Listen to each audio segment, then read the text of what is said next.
ಈ ಧ್ವನಿಯಲ್ಲಿ ವಿಶ್ವಾಸ. ಸತ್ಯವನ್ನೇ ಮುಖಾಲೋಚನೆ ಮಾಡುವೇನು. ಕೆಲವರ ಮುಖ ಅರಳಿದೆ, ಕೆಲವರ ಮುಖ ಕೆರಳಿದೆ, ಕೆಲವರು ಸ್ವಲ್ಪ ಕುತ್ತಿಗೆ ಉದ್ದ ಮಾಡ್ತಾ ಇದ್ದಾರೆ, ಕೆಲವರು ಹಿಂದೆ ಕೂತವರು ಎದುರಿನವನ ತಾನು ಕಾಣುವುದಿಲ್ಲ ಅಂತ ಮುಖ ಹೀಗೆ ಮಾಡಿ ಇಡ್ತಾ ಇದ್ದಾರೆ. ಎಷ್ಟು ಮಂದಿ ಉತ್ಸಾಹಿಗಳಿದ್ದಾರೆ ಅಂತ ನೀವು ಆಲೋಚನೆ ಮಾಡ್ತಾರೆ. ನಮ್ಮ ಸೇನೆ ಸಾರಥಿಯು ತನಗೋರುವ ಸಾಧ್ಯವಾದರೆ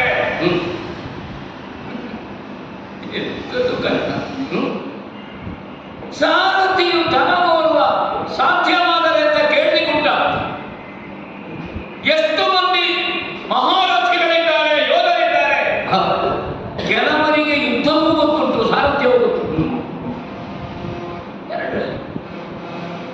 ಕೆಲವರಿಗೆ ಏನು ಗೊತ್ತುಂಟು ಅಂತ ಅವರಿಗೆ ಗೊತ್ತಿಲ್ಲ, ನನಗೆ ಗೊತ್ತಿಲ್ಲ, ಅವರಿಗೆ ಎಷ್ಟು ಗೊತ್ತುಂಟು.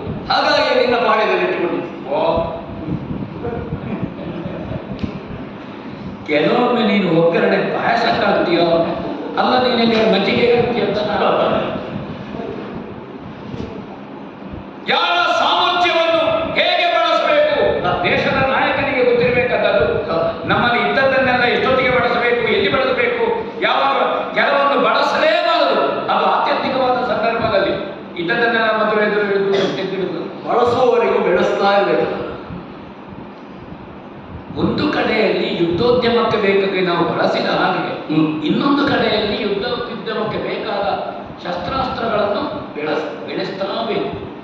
ಅನೇಕ ಸಲ ದೊಡ್ಡದೆಲ್ಲ ಇರುವುದು ನಮಗೆ ಬೇಕು ಉಂಟಲ್ಲ, ನಮ್ಮ ಹತ್ರ ಉಂಟು ಅಂತ ಆಚೆಯವರಿಗೆ ಗೊತ್ತಾದ್ರೆ ಈ ಬದಿಗೆ ಹಾಲಾಗಿ ಬರುತ್ತೆ. ಮುಸುಗುಡುವುದರಿಂದಲೇ ಸರ್ಪದ ಬಳಿಗೆ ಬರುವುದಿಲ್ಲ.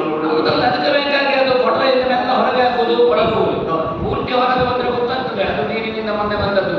ಇದನ್ನು ಹೀಗೆ ಮಾಡೋದು ಒಳಗುವುದು, ಹೀಗೆ ಮಾಡಿದ್ರೆ ಒಳಗುವುದು. ಈ ರೀತಿ ಸಾರಥಿಯ ಕೊರತೆ ಆಯ್ತು ನಿನಗೆ. ಸರಿ, ಒಬ್ಬ ಮಹಾರಥಿಯಾದವನು ಬಾಣದಲ್ಲಿ ವಿಜೃಂಭಿಸುವವನಿಗೆ ಬೇಕಾದ್ದು ಸಾರಥಿಯೇ. ಸಾರಥಿ ಧ್ವಜ ಹಾರಬೇಕಿದ್ರೆ ಧ್ವಜದಂಡ ಬೇಡುವ ಬೇಕು. ಅದರಿಂದ ಎಲ್ಲರೂ ಕೈ ಎತ್ತೋದು, ಗೌರವ ಕೊಡುವುದು ಧ್ವಜಕ್ಕೆ. ಧ್ವಜದಂಡ ಮಾತ್ರ ಅಲ್ಲ, ಅದಕ್ಕೆ ಹಗ್ಗವೂ ಬೇಕು. ಸಾರಥಿ ನೋಡು ಎಷ್ಟು ಮಂದಿ ಸಾರಥಿಗಳಿದ್ದಾರೆ ಅಂತ ಗಮನಿಸಿ. ವಯಸ್ಸಿನವರಾಗಬೇಕಾ, ಯುವಕರಾಗಬೇಕಾ, ನಡು ವಯಸ್ಸಿನವರ, ವಯಸ್ಸಿನವರ ಒಳ್ಳೆ ಕಸುಬು ಮಾಡುವನಾಗಬೇಕಾ? ಅಲ್ಲ, ಒಳ್ಳೆಯ ಕಸುಬು. ಒಳ್ಳೆ ಕಸುಬು ಮಾಡೋದು ಬೇರೆ, ಒಳ್ಳೆಯ ಕಸುಬು ಮಾಡೋದು ಬೇರೆ. ಯಾರನ್ನು ಬೇಕಿದ್ರು ನೀ ಕೇಳು, ಮುಕ್ತವನು. ಯಾಕಂದ್ರೆ ನಾನಿಲ್ಲ ಅಂತ ಜಾರುವವರು ಇದರಲ್ಲಿ ಯಾರು? ಇವರು ಕೊನೆಯವರೆಗೂ ಇದ್ದಾರೆ, ನನಗೆ ಧೈರ್ಯವೇ. ಒಂದು ವೇಳೆ ನಮ್ಮ ಸಭೆಯಲ್ಲಿ ಇಲ್ಲದೇ ಇದ್ದು, ನಮ್ಮ ಪಕ್ಷದಲ್ಲಿ ಇದ್ದು, ಅವರು ಬಿಡಾರದಲ್ಲಿದ್ದರೆ ಅವರಿಗೂ ನಾನೇ ಧೈರ್ಯ ಹೇಳ್ತೇನೆ. ಅವರನ್ನು ಒದಗಿಸಿಕೊಡ್ಲಿಕ್ಕೂ ನಾನು ಬದ್ಧರಿದ್ದೇನೆ. ಯಾಕೆ ಪಕ್ಷನಿಷ್ಠೆ ಉಂಟವರಲ್ಲಿ. ಪಕ್ಷನಿಷ್ಠೆ ಇಲ್ಲದಿದ್ದವರು ನಮ್ಮ ಬಿಡಾರದಲ್ಲಿರ್ತಾರ? ಈ ಸಭೆಗೆ ನಾ ಬೇಡ ಅಂತ ಬಾರದೇ ಇದ್ದವರು ಇದ್ದಾರೆ. ಎಲ್ಲರೂ ಬರಬೇಕು ಅಂತ ನಮ್ಮದು ಆಜ್ಞೆ ಇಲ್ಲ. ನಮ್ಮ ಆಜ್ಞಾಶಕ್ತಿ ಹಾಗೆಲ್ಲ ನಾವು ದುರ್ವಿನಿಯೋಗ ಮಾಡೋದು ಇಲ್ಲ. ಮಾಡಬೇಕಾದಲ್ಲಿ ಮಾಡಬೇಕು ಕೂತ್ಕೊಳ್ಳೋದಿಲ್ಲ. ಸಮಾಲೋಚನಾ ಸಭೆ, ಸಮ ಆಲೋಚನೆ ಮಾಡುವ ಸಭೆ ಇದು, ಸಮ್ಯಕ್ ಆಲೋಚನೆ.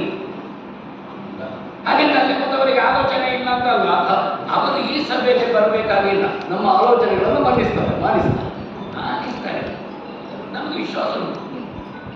ಅದಕ್ಕೆ ಬೇಕಾಗಿ ಇದರಲ್ಲಿ ನೀನು ಯಾರನ್ನು ಬೇಕಾದರೂ ಸೂಚಿಸಿದ್ರು ಅವರನ್ನು ಒದಗಿಸಿಕೊಡುವ ಹೊಣೆ ಬದ್ಧತೆ ನನಗೆ.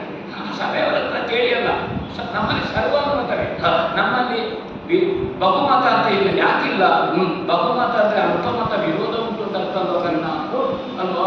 ಈಗ ಒಂದು ಹೆಚ್ಚಾದ್ರೆ ಸಾಕು ಬಹುಮತಕ್ಕೆ, ಆವಾಗ ನಮಗೆ ಹೆದರಿಕೆ ಹೆಚ್ಚು. ಒಂದು ಆಚೆ ಹೋದರೆ ಸರ್ವಾನುಮತ ಆಗುದಿಲ್ಲ.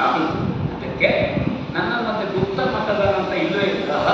ಆವಾಗ ಅಡ್ಡ ಮತದಾನ ಮಾಡಿದ್ದು ಯಾರು ಅಂತ 1 ವರ್ಷ ಆಯುಷ್ಯ ಬೆಳಲಿಕ್ಕೆ ಆಯ್ತು. ಅದರಲ್ಲಿ ಇವ ಅಡ್ಡ ತಿದ್ದಿ ಓಡುದು, ಅವರ ಅಡ್ಡ ಹೋಗುತ್ತವ, ಅವ್ರ ಒಂದು ಇದ್ದದ್ದನ್ನು ಖರ್ಚು ಮಾಡಿದ ನನ್ನ ಹುಡುಗರಿಗೆ. ಹೌದಾ? ಆ ಹುಡುಗರಿಗೆ ಹೋದವ ಎಲ್ಲಾದ್ರೂ ಪುಣ್ಯಕ್ಷೇತ್ರಕ್ಕೆ ಹೋದ್ರೆ ಅಡ್ಡ ಮತದನ್ನ ಮಾಡಿದವನೇ ಹಿಂದೆ ನಿಂತಿದ್ದಾನೆ. ಈ ಆಲೋಚನೆ ಈ ತೀರ್ಮಾನ ನಿನಗಲ್ಲದೆ ಬೇರೆಯವರಿಗೆ ಬರ್ತದೆ. ಅದಕ್ಕೆ ಬೇಡ ನೀ ಆ ತಲೆ ಬಿಸಿಬೇಡ. ನೀ ಯಾರನ್ನು ಬೇಕಾದ್ರೂ ಹೇಳು, ನಾನು ಅವರನ್ನು ಅಡ್ಡ ಇದ್ರೆ ನೇರ್ಕು ಮಾಡಿ ನಮಗೆ ಒದಗಿಸಿಕೊಡ್ತೇನೆ. ಬೇರೆಯವರಾದರೆ ಕರ್ಣನಿಂದ ಮೊದಲಾಗಿರಬಹುದಾದಂತಹ ಸವಾಲಿಗೆ ಕರ್ಣನ ನಡೆಯನ್ನು ಘೋಷಿಸಿದ್ದು. ಕರ್ಣನ ಕುರಿತಾಗಿ ನಿನಗೆ ಎಷ್ಟು ಧೈರ್ಯ, ನಂಬಿಕೆ, ವಿಶ್ವಾಸ, ನಿರೀಕ್ಷೆ. ನಾನೆಂತಹ ಮಾತನ್ನು ಕೇಳಿದ ಕ್ಷಣದಲ್ಲಿ ಯಾರನ್ನು ಬೇಕಾದರೂ ನಿನಗೆ ಸಾರಥಿಯಾಗಿ ಒದಗಿಸಿಕೊಡ್ತೇನೆ ಅಂತ ಹೇಳಿಲ್ಲ. ಇದು ಒಂದು ಮಾತು ಸಾಕು. ಯುದ್ಧಕ್ಕೆ ತೊಡಗಿದ ಸೇನಾಧಿಪತಿ ನನಗೆ ಇಂಥದ್ರಲ್ಲಿ ಕೊರತೆ ಉಂಟು ಅಂತ ಹೇಳುವ ಮಹಾನಾಯಕನಿಗೆ ಅದು ಬದ್ಧತೆ ಒದಗಿಸಿಕೊಡುವುದು. ಈ ಮಾತು ಕೂಡ ಕರ್ಣನ ಕುರಿತಾದಂತಹ ನಿನ್ನ ನಂಬಿಕೆಯನ್ನು ಪುಷ್ಟೀಕರಿಸಿ. ನೀ ಯುದ್ಧ ಮಾಡುದು ನಿನ್ನ ಗೆಲುವೀಗ. ನಿನ್ನ ಗೆಲುವು ನನ್ನ ಗೆಲುವು. ನಿನ್ನ ಗೆಲುವು ಕೇಳಿದ್ರೆ ನನಗೆ, ನಿನ್ನ ಸೋಲು ಅಂದ್ರೆ ನನ್ನ ಸೋಲು, ನನ್ನ ಸೋಲು ನಿನ್ನ ಸೋಲು ಎಂಬುದಾಗಿ ತಿಳಿದವನ. ಇದೇ ಹೌದು ಅಂತಾದ್ರೆ ಅತ್ಯಂತ ಆತ್ಮವಿಶ್ವಾಸದಿಂದಲಾಗಿ ನಾನು ಪ್ರಾಮಾಣಿಕವಾಗಿ ಕರ್ಣ ಅಂತ ಹೇಳಿದ ಮೇಲೆ ಪ್ರಾಮಾಣಿಕ ಅಂತ ಶಬ್ದ ಬೇಡ. ಕರ್ಣ ಪ್ರಾಮಾಣಿಕತೆ ಇನ್ನೊಂದು ಹೆಸರೇ ಕರ್ಣ. ಹಾಗಾಗಿ ಕೇಳಬೇಕು ಅಂತಾದ್ರೆ ಈಗ ರಾಜ ಜೀಯಲಾಗುವುದೀಗ ನೆರೆದಿಗ